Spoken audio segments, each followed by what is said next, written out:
ఓం శ్రీమాత్రే నమః. నమస్కారం. ఈ అనంత విశ్వాన్ని లక్షించేది లక్ష్మి. మనందరం లక్షించేది కూడా ఆ లక్ష్మినే. లక్షించటం అంటే చూడటం. అందరినీ తన కరుణామృత చలవ చూపులతో గమనించి పాలించే శక్తి అని అర్థం. సృష్టి స్థితి లయలలో ఈ క్షణశక్తిగా, ఈ సృష్టి స్థితి లయలనే ఈ క్షణశక్తిగా వేదం వర్ణించింది. ఈ శక్తిని లక్ష్మిగా ఆరాధించటమే లక్ష్మీ ఆరాధన. అందరం కోరుకునే లక్ష్యం ఏంటండి? మనందరం కోరుకునేది ఏంటి అసలు? ఐశ్వర్యం, జ్ఞానం, ఆనందం. వీటిని ప్రసాదించే సాకార రూపమే లక్ష్మి. పద్మ పురాణం ప్రకారం భృగు ప్రజాపతి ఖ్యాతి దంపతులకు పరాశక్తి మహాలక్ష్మిగా ఆవిర్భవించింది. జ్యోతిష్య శాస్త్ర ప్రకారం భృగుకి ప్రధానమైన రోజు శుక్రవారం. అందుకే శుక్రవారాన్ని భృగువారం అని అంటాం. భృగు పుత్రిక కాబట్టి లక్ష్మీదేవికి భార్గవి అని దివ్యనామం. అంటే చూడండి, పర్వతరాజు పుత్రిక పార్వతి, భృగు పుత్రిక భార్గవి. ఈ లక్ష్మిని నారాయణుడికిచ్చి వివాహం చేశాడు భృగు మహర్షి. నారాయణ సంకల్ప దయాశక్తుల రూపం లక్ష్మీదేవి. విశిష్ట శోభ సంపద కల స్థానాలని లక్ష్మీ స్థానాలు అని అంటారు.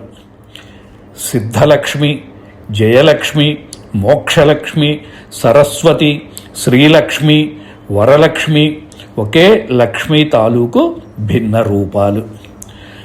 సంపదని, శుభాన్ని సూచించే పదం శ్రీ. వేద విద్యకు శ్రీ అనే పేరు.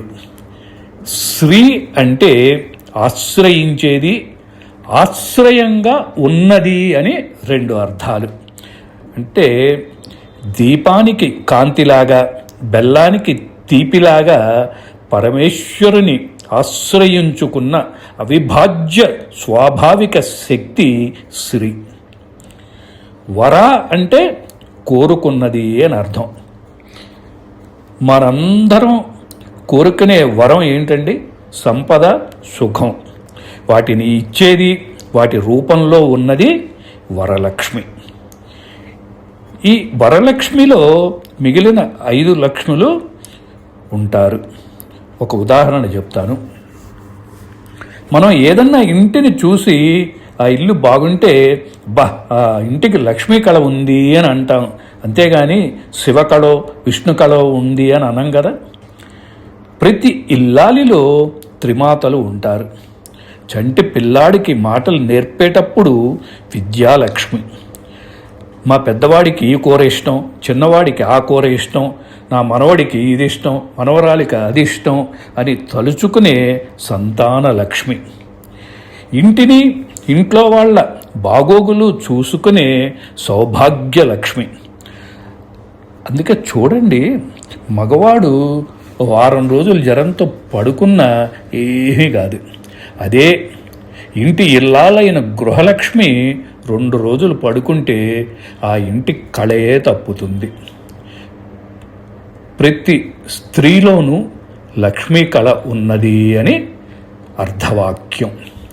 అందుకే స్త్రీలని లక్ష్మీ రూపాలుగా ఆరాధించటం, స్త్రీలు లక్ష్మీ రూపాన్ని అర్చించటం ఈ శ్రావణ వరలక్ష్మి వ్రతంలోని అంతరార్థం.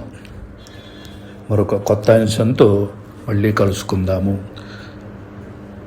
స్వస్తి.